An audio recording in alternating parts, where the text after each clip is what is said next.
Okay, so today I am talking about my fast.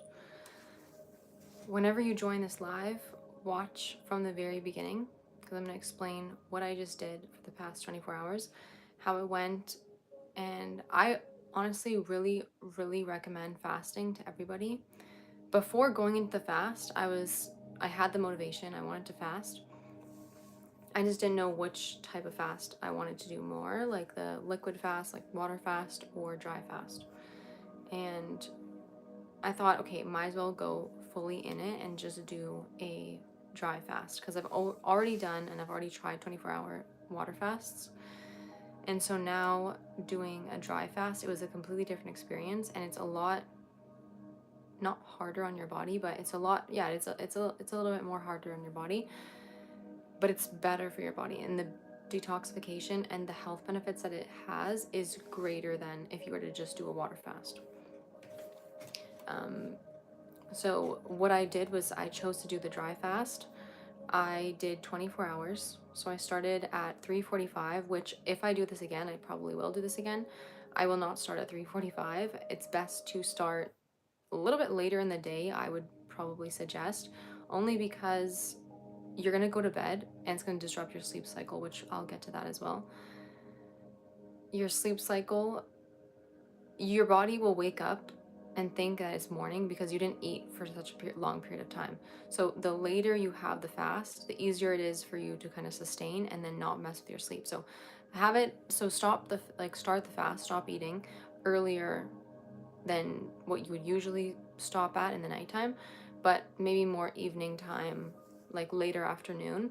So I did 3:45. I think next time I would definitely aim for 5 p.m. And it's funny because this time around I wrote down 5 p.m. and I had it in mind that I was going to fast at 5 p.m. to 5 p.m. the next day. That would be my dry fast. But then 3:45, I was just thinking like, okay, let me just get this like started earlier and earlier, and I just thought, okay, like I prepared food earlier so I would eat earlier ahead of time, and then I'd be able to start the fast earlier. So that's what I did, and like I said, guys, I would suggest you just starting it at around 5 or 6 p.m. That way, when you're going to bed, you're not that hungry and it's not going to disrupt your sleep. You feel the effects of fast in the beginning. So some people will do a dry fast for 2 days, 3 days, 4 days, and the hunger goes away. Hello, Rasal. The hunger goes away. So it's only the first day or the first, I would say 12, 10, whatever hours that you're gonna feel like hungry, you're gonna have the symptoms. Like obviously, like when I was started the fast and even the next morning, I didn't go into the kitchen or go anywhere near that. Hello, thank you. I didn't go anywhere near the kitchen just so I wouldn't initiate any cravings. Faking. What does that mean? Um, yeah. Oh gosh. Thank you. Okay, so yeah. So if you guys want to detox your body, like reset your body, this is so good. It helps with dopamine levels, it helps with serotonin levels, it helps with resetting your gut, rebuilding your gut lining, like the intestinal cells, helping to rebuild all of that. It's helping with overall like liver cleansing. Even when you're doing fasting, even if you were to do like a water fast and not a dry fast, you'll notice you don't sleep as long. And I expected myself to sleep longer, but I slept so short and I wasn't really tired because you sleep to repair and to detox. Your body naturally detoxes itself. Fasting forces the detox without the sleeping. So you don't really need as much sleep as you're expecting that, like as much as you're expecting to have. What's my longest fast? My longest fast was definitely not the dry fast. It was the water fast. And I've done a water fast for probably, I think it was about 3 or 4 days. And that would be my longest fast. But I just wanted to do, like, I've never done a dry fast before, so I just decided to try the dry fast. Also, I am healing a inflammation in my body, and I've noticed like as soon as the fast was like 10 hours, like 12, 14, 16 hours once it got to like 20 hours, my inflammation was so much lower. Like the pain that I usually feel with the inflammation that I have, because I um, have the cyst that is in my ovary that I'm trying to basically heal and shrink. One second, let me answer that. So I'm trying to heal that, and that's all caused from like inflammation. So this is absolutely essential if you want anti-inflammatory in your body. If you have any type of systemic inflammation, whether that be like a lot of people have like arthritis or like pains, like if there's a certain condition for sure, like fibroids, cysts. I personally have the cyst, so that's why I did this, and that's what the motivation was definitely there behind it. And it was very hard in the beginning, but near the end it's so rewarding. Like just like even when it came to the next day, 24 hours came, I felt like, okay, I can actually extend this. But your body tricks yourself into thinking you can actually do longer than you can. So I just stopped at 24 hours, especially because I'm a beginner with dry fasting. I didn't do as much as what somebody else would do, or as long as someone else would do with dry fasting that has a lot of experience. So work your way up if you're going to start with fasting. And let me go back to this. Okay, so did you have straight water or add some like Himalayan salt and lemons? Okay, so lemons, limes, any citrus is not very good, and I'm like obsessed with limes and lemons in my water and stuff. So this was an unfortunate event, but I had to just do just salt. So just salt. If you have some unflavored electrolytes, just stay away from anything that's too strong. So citrus, it's a little bit too strong in the stomach when it hasn't experienced any food or water for 24 hours or longer. So really be cautious about what you're breaking your fast with. So really have really small sips of water. I'll address that as well. Yeah, so have really small sips of water when you first start it up, and then you can gradually, like, so basically having like almost half a cup of water every 30 minutes. So, guys, I had some relaxing music playing. Let me just go back to that. Just gonna loop this. Okay, so yeah, you want to really start with a slow amount of water, very slow amount of water, and a little bit of electrolytes. Don't overpower it. Don't have an entire Gatorade. That's not what we want to do. You want to have like small, slow quantities, and then you can start with some type of like broth. No physical food yet. Just get yourself prepared for new things. So you could have a tea. Like I had an herbal tea. I think I had like chamomile and lemon balm, and I think those are both really good options, and I liked those. When I did have my first food, like physical food, it's gonna be, you have to do fruits, so something very, very delicate, like light, something very hydrating. So I did a pear, and I'm from Toronto area. Yeah, so I had a pear, and I ate that very slowly. So you just want to have small bites. You don't want to have too much. I think I had too much water and ate the pear too fast, that I just started to get a little bit of nauseousness. I also had some, if you guys are aware about Canadian bitters, they're like a bottle of, it's like chamomile, turmeric. There's a little bit of more stuff in there. There's like, it's a bunch of bitter, I think there's like artichoke in there as well. It's just a bunch of bitter extracts in this bottle, and I just had a little bit. I just wanted to finish off the bottle because I was having this before the fast as well. So I did that, and then I had a little bit of apple cider, because those are two things that I've been using as a supplement for my inflammation. And yeah, so that didn't, I felt a little bit nauseous with that, so I probably overdid it. Just keep it very simple.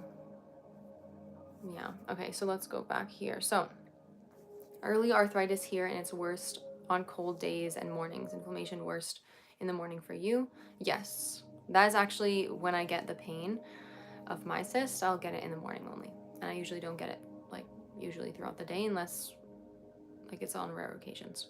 So yeah, I think that's a trend. People feel they're most inflamed in the morning. Yeah, sorry you're going through the pain as well. Dose shots from Costco. Yeah, I've seen the dose shots from Costco, or just in general. They have lots of different shots. If you are to break your fast with some type of juice, you want to make sure it's just literally ginger, and that's it. Usually other things, like if you do like orange juice or like green juices, fruit juices, that's gonna be too harsh. So just do ginger juice. And oh, especially if you're doing a water fast. So if you're doing a water fast where you're just fasting from food and just doing like water, you can have teas, you can have ginger juice, you can dilute ginger in the water if you don't want. Obviously, it's really, really strong. Yeah. Oh, don't talk, don't sleep, don't eat. Don't.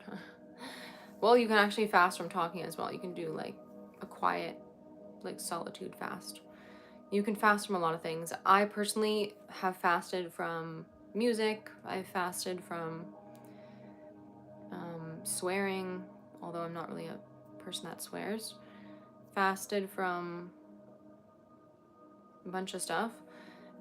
But the dry fast was definitely the most interesting and the most like impactful, in a way where it's like, well, the other ones are longer, but this was a very interesting fast. I felt very like divinely connected as well. A lot of prayer I was doing. It's a really good way to just improve your clarity of mind. I would highly suggest.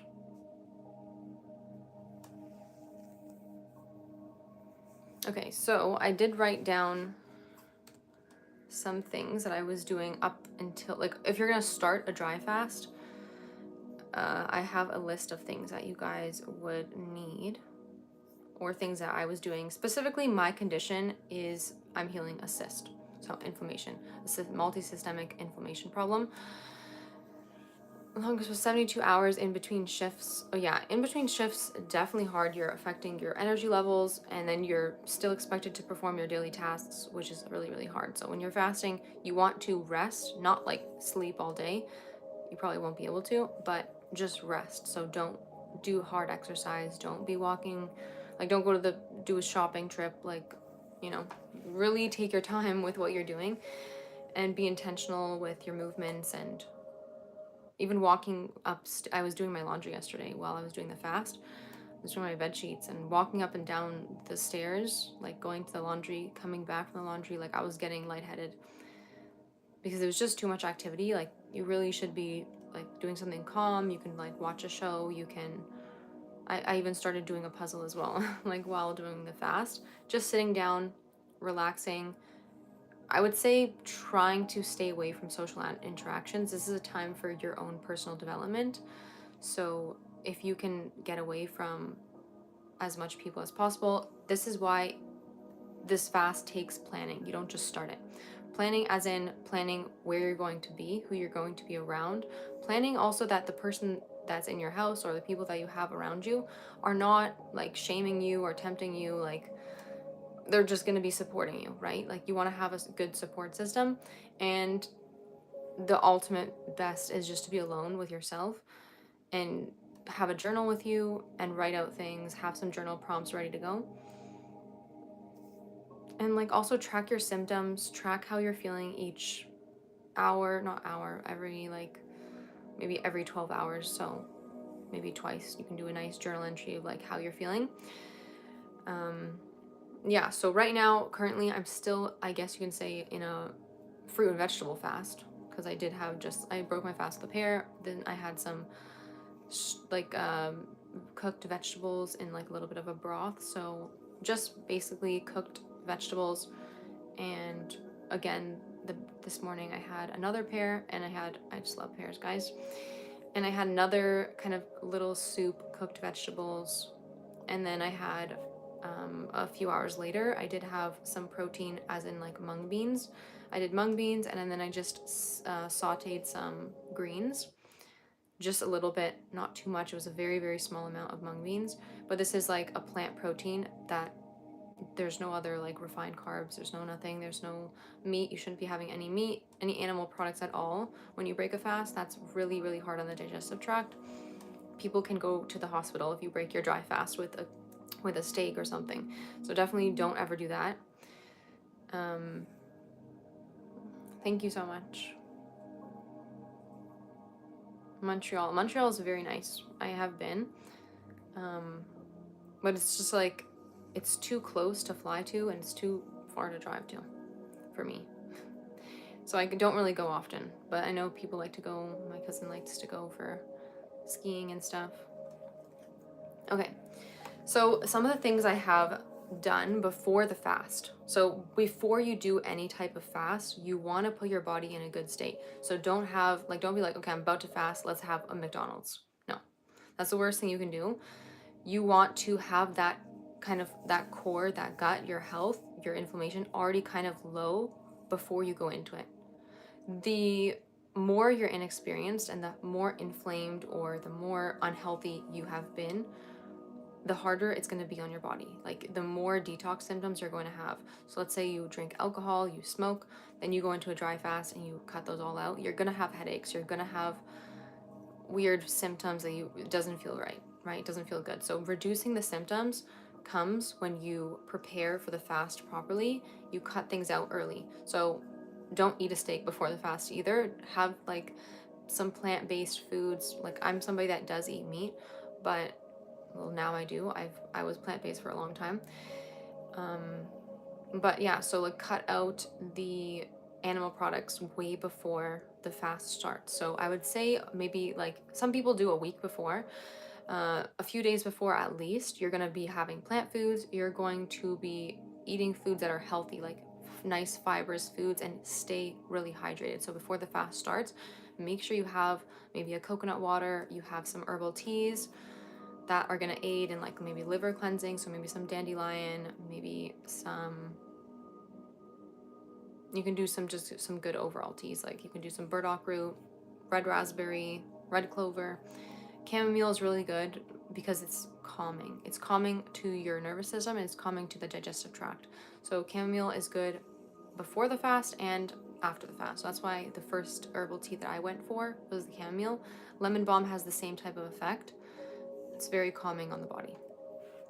Okay, so before, basically a week before, I was having no sugar and no gluten, and even right now I'm having no sugar, no gluten. So it's been, I think it's been almost 24 hours since I broke my dry fast, and I'm still having no sugar, no gluten, no carbs.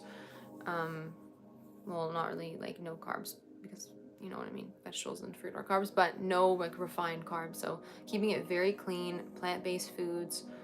And don't think raw is better than cooked. Cooked is going to be a lot better because it's easier on the digestive tract. So don't have a big fat raw salad. That's not good. That's very, very harsh. It's amazing for you, but not breaking a fast. Breaking a fast is it's a different idea altogether. Yeah, don't have any heavy spices as well. So don't have a bunch of sauce over your food. If you're going to eat anything, any types of food, when you want to have some seasoning, just put some light, something very, very light. So very light seasonings that are natural, nothing like processed. Try to stay away from the inflammatory oils. So your seed oils, I'm always trying to cut out seed oils, but they always keep popping up into everything. Like anything you buy from the store, it's hard to find like a dressing or sauce or something without seed oils. But yeah, I would say the best thing I'm using right now personally is kelp in a shaker. So it's kind of like a seasoning, a salt, has a little bit of a salty, like a little, not too much salty flavor, but it has enough salty flavor. And the kelp just has iodine. Iodine is really good. Thyroid health. I would definitely suggest getting something like that. That's a really clean, perfect seasoning that you can put on. Like I put it on my sauteed veggies today, and then like my greens. I just did like an organic greens pack and then just put it in a pan and just put some olive oil, but not too much olive oil. You don't want to have too much heavy oils as well. And that also goes for things like avocado. Like avocado is a little bit on the heavy side. It does have a lot of fiber and it is heavy. So you don't want to break a fast, at least break a water fast with like something like that. It's a little bit too heavy. You don't want to break it with too much fiber as well. So keep the fiber kind of to the side. Don't have your like chia puddings or your flax seeds, whatever, right now. No like omega-3s, none of that. Which is like, it's hard because you're thinking like, oh my gosh, I want to have these amazing supplements and these amazing foods, but just keep it off for a little bit and let your body adjust slowly and gradually, like I said. Okay, so I'm gonna just go over some of the things that I've been having for the past, I guess you can say like the past month, honestly, on this anti-inflammatory protocol that I've been doing. I've been having fish oil capsules, not that much, just a little bit, so like regularly, just it's very anti-inflammatory, really good for if you have cysts. And I've been having matcha, not the nice type of matcha that's like syrup and sugar and like cream, like no, just very simple, just the matcha. And my matcha, the one I have is, I think it's called the Bloom matcha, and it has some moringa in there, so moringa is also very good. It's just in there, you don't have to get it with moringa. I bought another matcha from Whole Foods and it had no moringa, and I kind of just want it plain. But the one I'm using currently has a little bit of coconut milk powder, and then the moringa and the matcha. So I've been having that one, and then that one's just plain. I know it's not fun. And then I also have been taking, I can show you guys, these Symbiotica packages. And if you have any inflammation, stuff like that, these are amazing. If you specifically have like cysts, so endometrial cysts, ovarian cysts, this is really good. Also, disclaimer, I'm not a doctor. This is just what I'm doing for myself. And this is a liposomal vitamin C, and then this is the sea moss. This sea moss has some fulvic minerals, it has aloe vera, and it has obviously the sea moss. And then I think it has something else here. The trace minerals, yeah. Yeah, so this is really good. I take this every morning, and then this one, haven't taken this one yet because vitamin C is a little bit too harsh on the stomach after a fast. But this one I also take in the morning, usually like just, I don't know, you can have this one on an empty stomach, but this one like with a little bit of something in your stomach if your stomach is sensitive. If not, you can definitely take this on an empty stomach. You're gonna get the best absorption because it's liposomal, so it's gonna absorb regardless. It has all of the absorbing like stuff that it needs. Okay, so that's what I've been having. And then I also had some coconut water today when I broke my fast, or in general, like when I broke my fast. I just have the Costco one.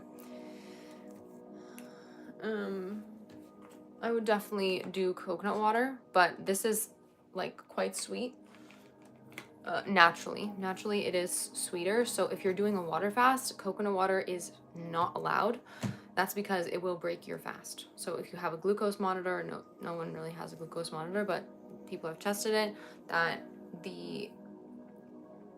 having a coconut water, your glucose will spike, which means you broke your fast. So if you're doing a proper water fast, you're gonna have no coconut water. Like I said, no juices, none of that, except for ginger, tea, water. Keep it at those. Don't add too many crazy things. And don't have too much ginger. Okay, don't do that. Okay, so someone commented non-cancer I need. Yeah. So this is the same type of principle. I've seen a lot of like clients or customers that I've had working at, like I've worked at a health food store, and I've seen a customer come in and she had a big tumor, like a cancer.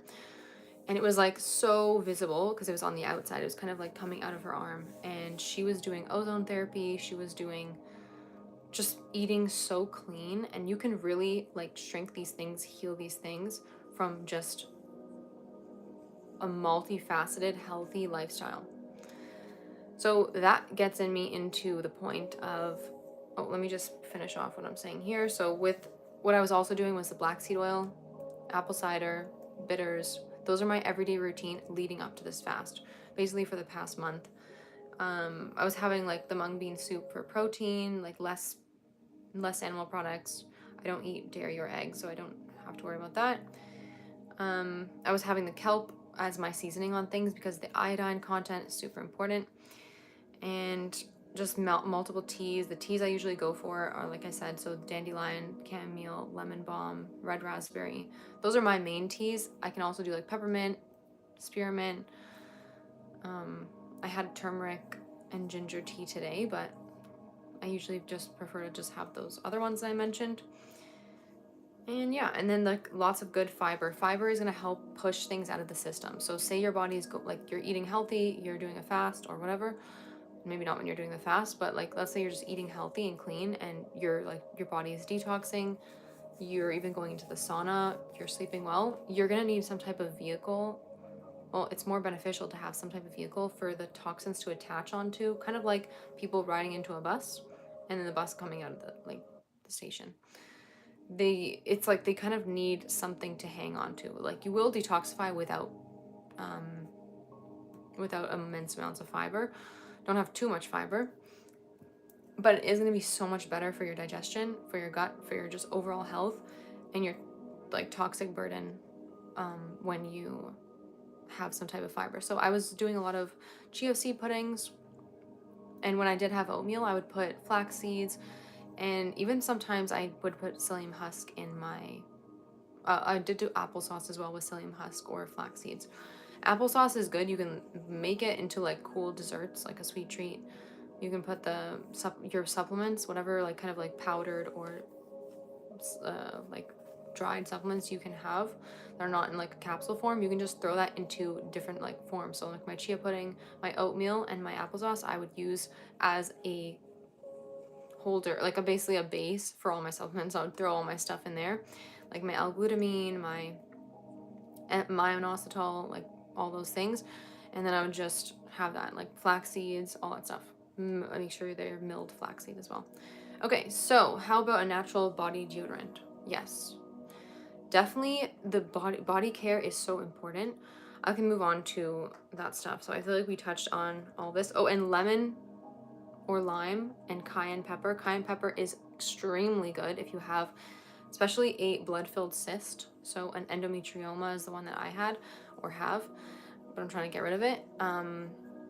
Yeah, so that specific cyst, you would want to have cayenne pepper.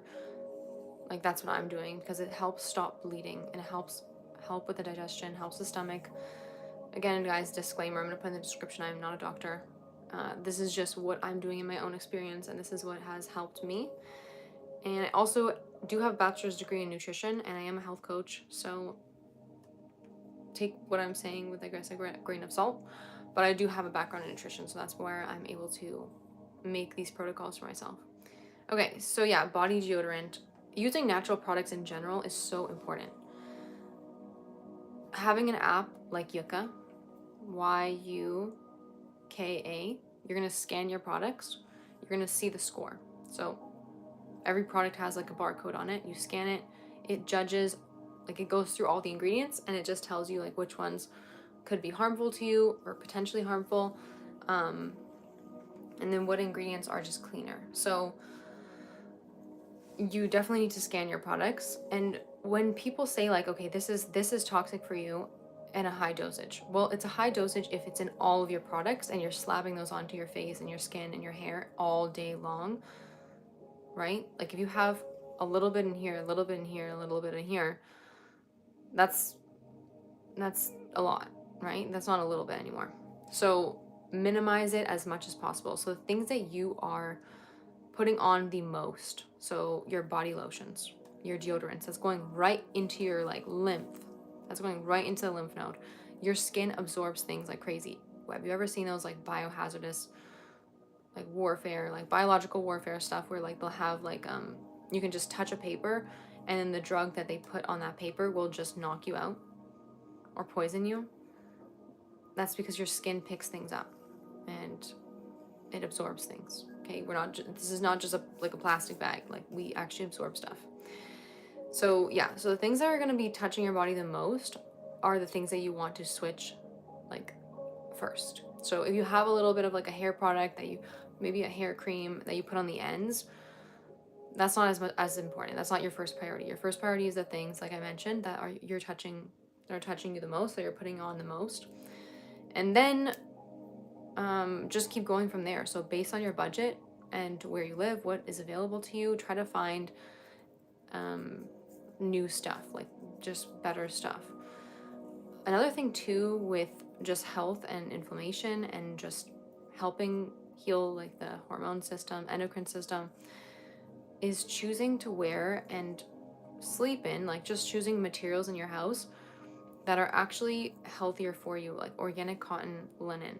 Those are the top two like frequency of fabrics, are health fabrics that are the healthiest. Cotton, 100% cotton. Like let's say you get 100% cotton, sure, that's great. It's cotton. There's no polyester in there. There's no other materials, but it is one of the most highly chemically processed materials. So make sure that you're really washing your clothes before you wear them. And the best is honestly organic cotton. And like I said, the things that are the most important, you switch over first. So with organic cotton, the most important is your bed, your bedding. This is where you're spending the most time. You're laying on your bed, you're laying in your bed. Usually your skin is rubbing up against your bed. Like, right? We're not wearing like a snow pants suit to bed. So be cautious, and just that's the first thing that you should switch over. The next thing is your undergarments. Like any undergarments about peeing in the pool. I don't know. Yeah, so that's the first thing you would switch over, and just go through your like day, and anytime that you see like a new kind of information about what else could be potentially like harming you or like increasing your toxic burden, just don't get scared of it. Just see it as an opportunity that you have control over. Because there's so much in this world that we don't have control over, but we have control over the things that we're putting in our body, the things that we're putting around us in our home. Those are the like exciting things that we actually have the power to change. So if you have the power to change these things, you have the power to help and heal your body. Does that make sense? Okay.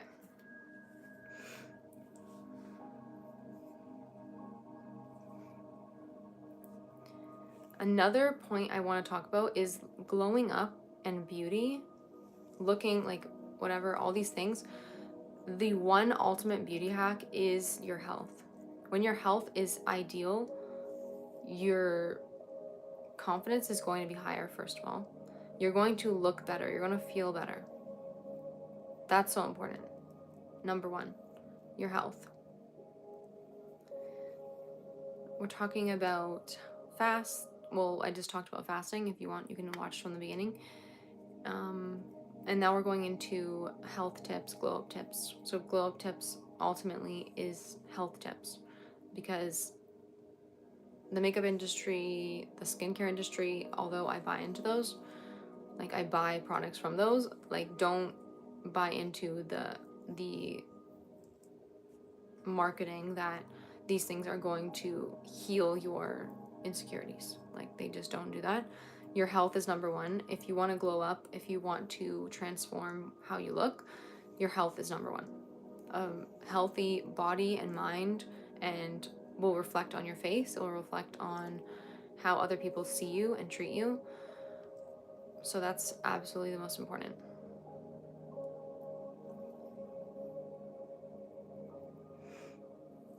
It is very hard, and I think I've talked about this in the beginning.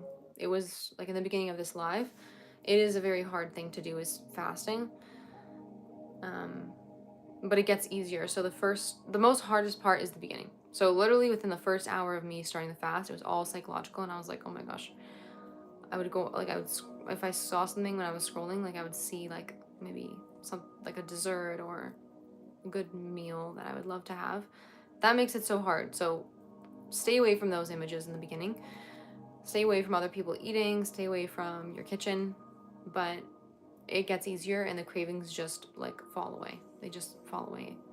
That's just like scientifically proven with fasting, that your cravings do go away. And if you do have a craving, just breathe through it and like just be patient with yourself.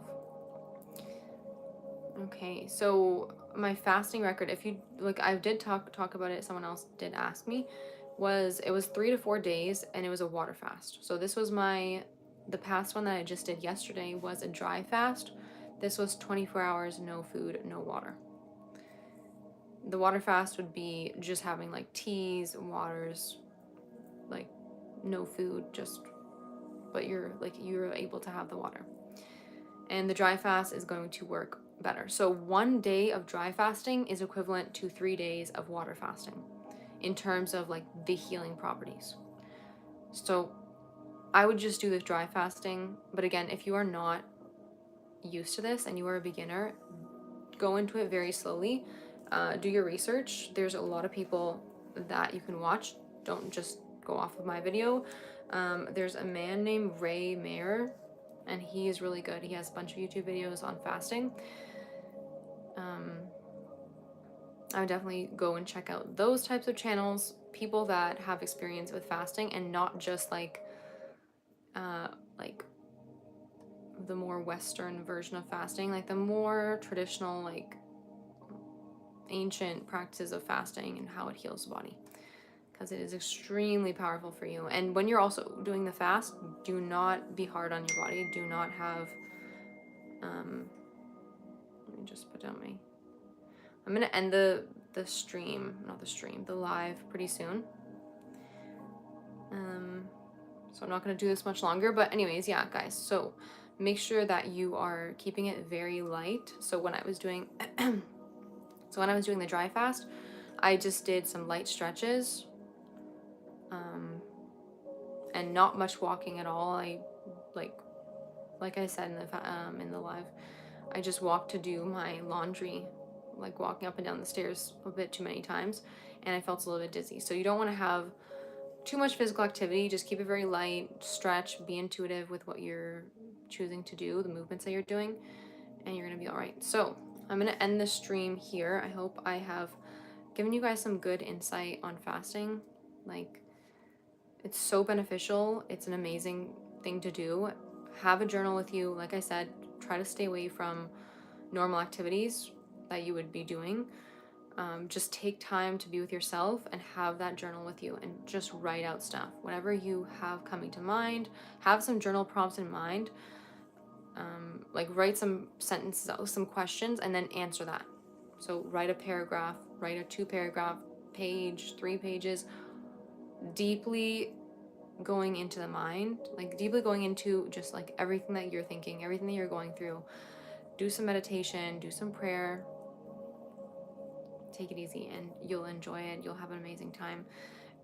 After the fast, you realize you feel so reset. Even right now, I don't have crazy cravings. Like, I'm able to keep this like vegetables and fruit going and not have any like crackers or cookies or anything like unhealthy, because my body feels reset, my mind feels reset, the dopamine feels reset. Dopamine is your motivation center. So like, what is like driving you to go eat something? The reason why we eat is because we have dopamine, and we get like excited and like we feel fulfilled after we eat something, so we want to do that again, to feel that feeling again. This resets that, so you feel that feeling when you're just eating a nice healthy meal, drinking some water, having some vegetables, having some fruit, like just light stuff. This really helps curb cravings. It's really going to help. So even people that are struggling with smoking, any addictions, fasting, I would definitely ease into it. Do it very gently and start small. So if you want to just fast, you can do a water fast. Maybe if you're a man, you can do it like once a week, a water fast for 1 day. Then once you feel like you're getting used to that, you can go into a dry fast. These are my like personal recommendations. I'm not not a doctor, like I said. And if you're a woman, you want to make sure you are fasting on the proper times of your cycle. So keep track of your cycle and make sure you're not fasting during your luteal phase or your menstruation. Like, you want to be fasting more during like right after, like the follicular phase would be good. Doing a fast maybe there. I chose right around post-ovulation. So that was what I decided to do. Okay, guys, I'm going to close it down. Just understand, my last message I want to just say is that health, like, no, beauty and how you feel confidence is all has to do with health. Health is multifaceted. It's not just physical health, it is mental health, emotional health, spiritual health, social health, relationship, like relational health, with is your social health, occupational health, financial health, all the different healths, environmental health, like how's your attachment to your environment? Is your environment healthy for you or is it unhealthy for you? You can be eating good and you can be working out, but how is your mental health? How is your spiritual health? Do you feel connected to a higher purpose? This is what multifaceted health looks like. So if you guys are interested in learning more, you can check out my channel. I have lots of videos. Yeah, you guys can subscribe, and I'm a health coach. If you're interested in working with me one-on-one, you can check out my website. And yeah, we're doing group coaching right now. So I have a group and I have my clients in there, and we all just kind of share as a group. You meet some like-minded people, which is great. And yeah, so we're gonna finish this group coaching, and then I'm gonna start up another group coaching. So for people that missed this package or this program, we're gonna be starting it up again as well. Okay, so hope everyone has an amazing day. Thank you guys for watching.